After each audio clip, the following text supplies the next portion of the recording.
some news. Of course, at the moment, for example, this article here that states that we basically will need a miracle to go back, or the bulls will need a miracle to go back to previous levels. We can see more clarification to that on the daily chart that they posted here, where as well we can see the different moves and similarities to previous markets that we seen before. Also looking at the weekly chart, we can see actually we can see clearly here that when we do enter into this area, there's a lot of support already that we have here. So hopefully that's going to give us a bit of a push. We can see that yet again here in this graph or in this chart where, yeah, there are some similarities between the moves that we've had in the previous market. Also, interestingly enough, El Salvador has bought even more Bitcoin, 410 Bitcoin at the price of 36,000, which at the moment, of course, means that they're in the minus. But it's interesting nonetheless. Also, the president of El Salvador has visited President Erdogan from Turkey. You also know from the news that, of course, at the moment the value of their lira is pretty much all the way at the bottom, and so it will be interesting to see if that is a subject of conversation that they will have. If they're going to be talking about Bitcoin and the possibility of adopting Bitcoin as a cryptocurrency. Who knows? Maybe they won't talk about it, but it's definitely something that a lot of people are speculating about, and we just have to wait and see what comes out of there, if anything at all. So again, maybe nothing is going to come out of it. It's just information for us to keep in mind, just in case. And now we can look at the liquidations that we've also seen in the market in the last few days. Here we're in the 15-minute chart, and of course, there has been a lot of liquidations that have been taking place. We can see even in the lower end, still you can see that almost repeatedly there's people who are closing their long positions over and over again. So for lack of a better word, everything is looking a bit crazy at the moment. For me, the hope is that we do remain in this support area with a scenario similar to something like this, where we move a little bit before we do push upward yet again. That is, of course, the base case scenario that we hope could take place again.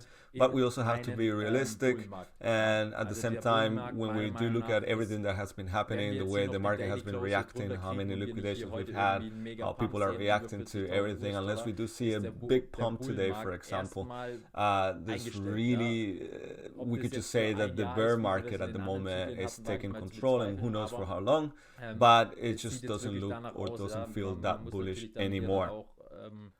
Again, I'm not trying to be a downer, I'm just trying to be as realistic as possible. We can also take a look at the BLX chart, which there we can actually see that the bull market, at least until the middle of the year, it's pretty much on pause. So if we examine the chart closely, we can see that the different cycles in the market typically tend to repeat, many of them when they would come all the way to the top and touch the top part of the chart. It would cause them obviously to come back down. Then we would have a bear market for about a year, we would have a bull market for about a year, sometimes accumulation for a year, and that tends to be the usual average cycle for this market. So here, for example, after the halving, about a year for the bull market, then about a year for the bear market, and then an accumulation period of a year again. On the other hand, I should also mention that so far we haven't touched the top of the logarithmical curve.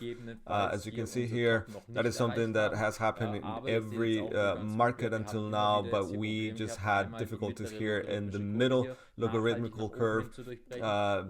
Again, it is something that, you know, up until now we do have the bottom part of the curve that has been serving as support. We haven't touched that either.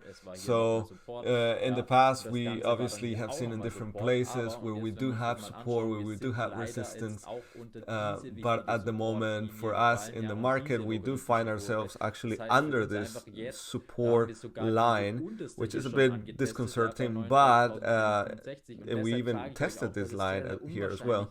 But that's why I personally don't think that we're going to go lower than $32,000, because my opinion is that we're actually going to, or if we were going to touch the bottom of the logarithmical curve, that would be at around $30,000 US.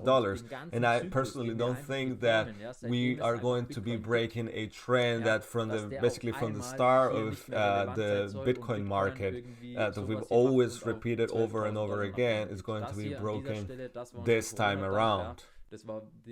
Now, of course, we do have to keep in mind that we've had situations like the pandemic that gets started, some economical situations that we haven't really seen before in the past, but or at least during the life span of Bitcoin.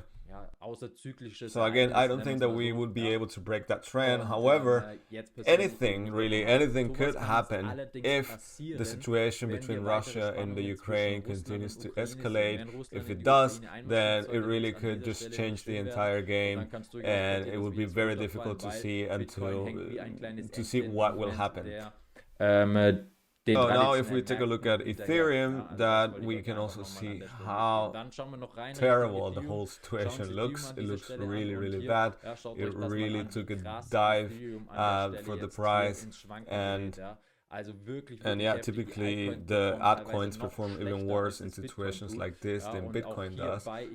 And this is the first time since the start of the pandemic that we do find ourselves, as far as Ethereum goes, under the EMA ribbons.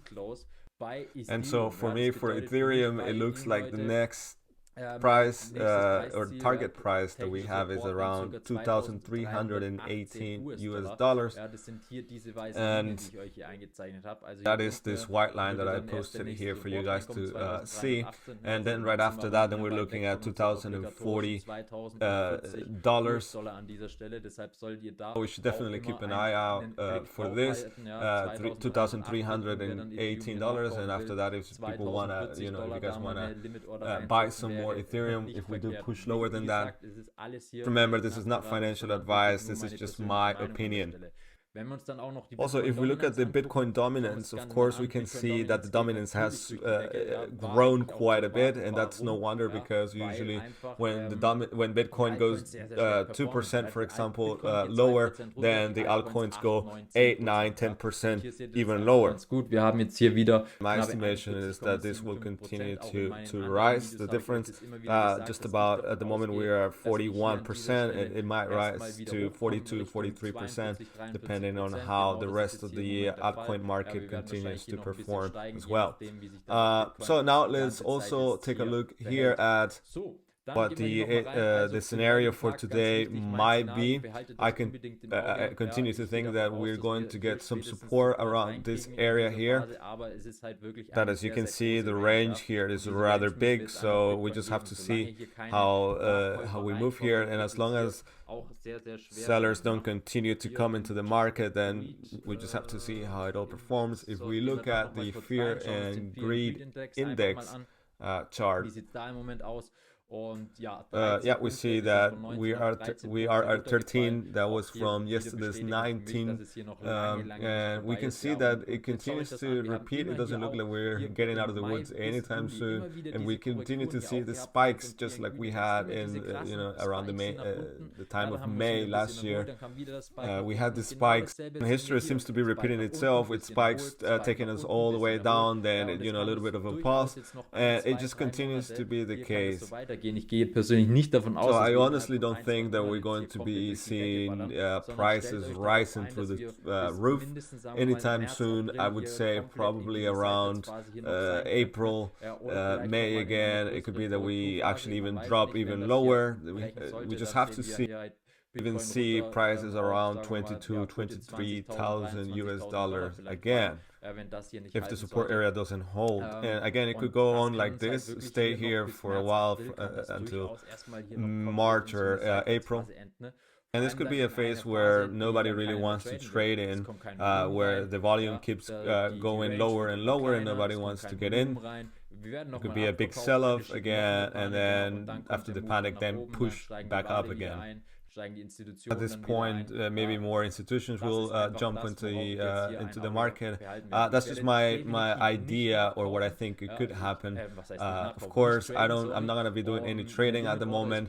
I might at the price of 32,000 put in some extra buy orders. but that's just for my whole portfolio. And you know, I do it through Femex, and you guys can find the link in the description for that. So again, this is probably the area at which I will be buying more Bitcoin, just to put it in the hodl portfolio. But don't let the panic take over you. Don't start selling in panic. Make sure you take care of your investments. And I would say that's everything for today. Thank you so much for your attention. Do leave me your comments. I'm always very interested in those. And if we reach 1,000 likes, we might even get a spontaneous live stream today. So please hit the like button and just make sure that you do follow the channel if you don't already. Just, you know, take care, guys. Don't go into the FOMO. Keep looking out for the prices. So yeah, I'm Basti. Thank you so much. Ciao, ciao.